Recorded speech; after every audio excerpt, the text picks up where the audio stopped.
Hi everyone, Ryan Robertson here again with the Oklahoma Foundation for the Disabled. This is episode 2 in our new video resource series for the special needs community. We had talked about our next video in the series being mainly about Medicare. After comments and questions on the first video, we decided that we were going to do a follow-up to that first video. So we're going to go a little bit out of order here. So instead of going straight into Medicare, which that will be the next video, I promise you, we're going to dive into some of those questions and concerns, and specifically a very particular word that came up in that very first video, which is a big word in regards to Social Security income. That is a redetermination. So we're going to get right into it here. So what is the SSDI redetermination process and how does it work? The Social Security Administration will periodically examine aspects of your life to determine whether or not you still qualify to receive benefits and that the amount of those benefits is still correct. Just as the Social Security Administration conducts a continuing disability review to determine if you still qualify as disabled, it will also review your income, resources, and living arrangements periodically to confirm that you continue to meet non-medical eligibility requirements for benefits and to make sure that you are receiving the correct payment amount.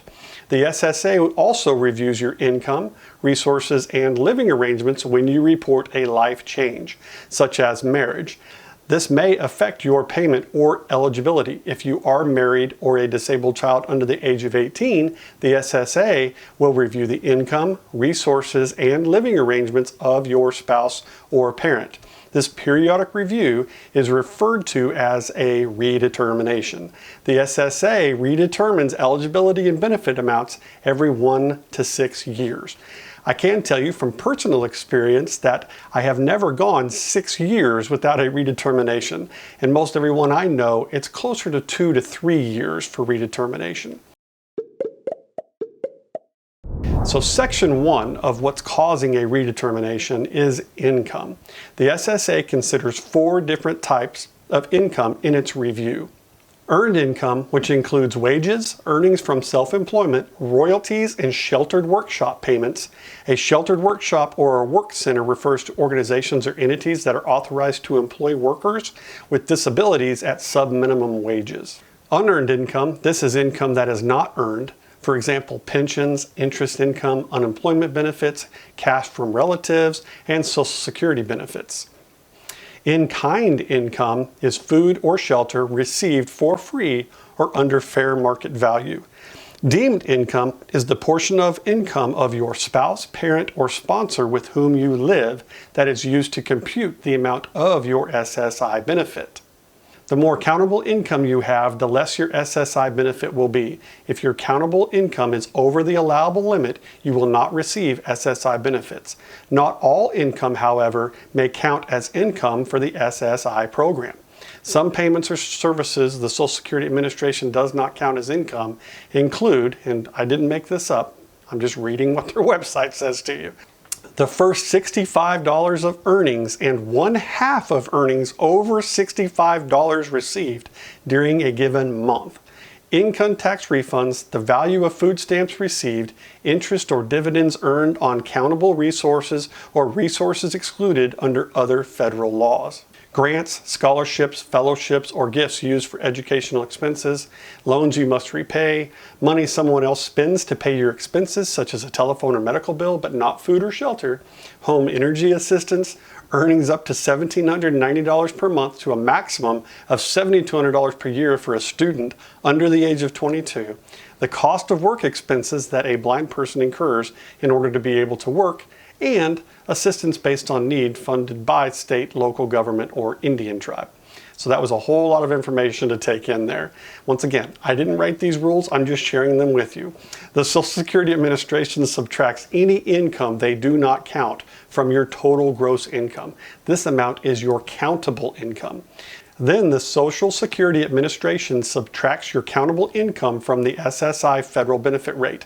The result is your monthly SSI federal benefit.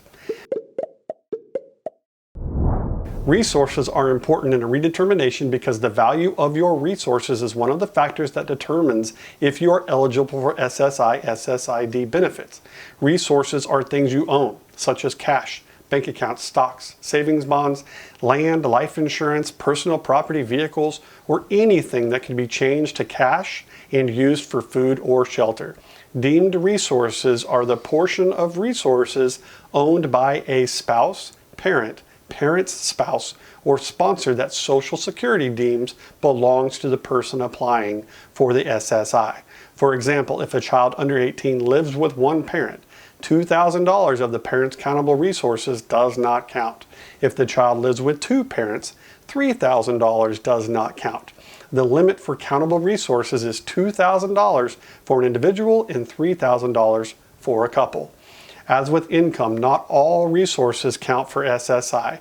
For example, the following are not counted: the home you live in and the land it's on, household goods and personal effects, life insurance policies with a combined face value of $1,500, one vehicle used for transportation for you or a member of your household, retroactive SSI or Social Security benefits for up to 9 months after you receive them, grants, scholarships, fellowships, or gifts to pay educational expenses for 9 months after receipt, and up to $100,000 of funds in an ABLE or Achieving a Better Life Experience account, which is something that we're going to get into in the future. It'll be another video. If the value of your resources is over the allowable countable limit at the beginning of the month, you will not receive SSI for that month.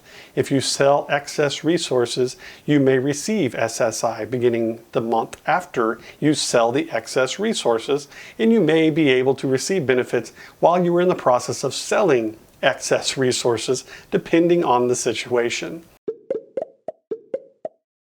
Living arrangements. This is another big cause for a redetermination. The Social Security Administration also considers your living arrangements to determine how much Social Security income you should receive. The amount of your benefit will depend on whether you live in your own house, apartment, or mobile home, if you live in someone else's home, a group care facility, or an institution such as a nursing home. Your SSI benefits may be reduced if you live in another person's house or apartment and pay less than your share of housing costs. You live in your own house or apartment and all or part of your housing expenses are paid by someone else. Or you live in a nursing home and Medicaid pays for over 1/2 of your care. The Social Security Administration conducts redeterminations in 3 ways. Used to be the big one was in person. COVID's pretty much taken care of that. So almost all the redeterminations will be handled either over a telephone interview or through regular mail. When the SSA plans a telephone or in-person interview, it will send you or your representative payee a letter relaying the date and time of the appointment, or request that you appear at the Social Security office for a redetermination. Social Security staff will fill out any required forms during the interview based on information that you provide. If you are unable to keep the appointment, it can be rescheduled by a simple phone call to Social Security. If the redetermination is done via mail, Social Security will mail a redetermination form to you to fill out, sign, and return. If you have a representative payee, they must complete and sign the form. You have 30 days to complete and return this form. You have 30 days to reschedule your appointment if necessary or request help completing the form. It is in your best interest to respond as quickly as possible. Failure to respond may result in termination of your payments, overpayment or underpayment of your benefits. Losing SSI eligibility may also result in loss of Medicaid. The simple way to put it is, if you are asked to do a redetermination, it is not so much of a question as a demand. It must be done, and failure to respond will result in the cancellation of your benefits. So please keep that in mind. Social Security may ask you to provide certain documents for a redetermination and may even help you obtain them.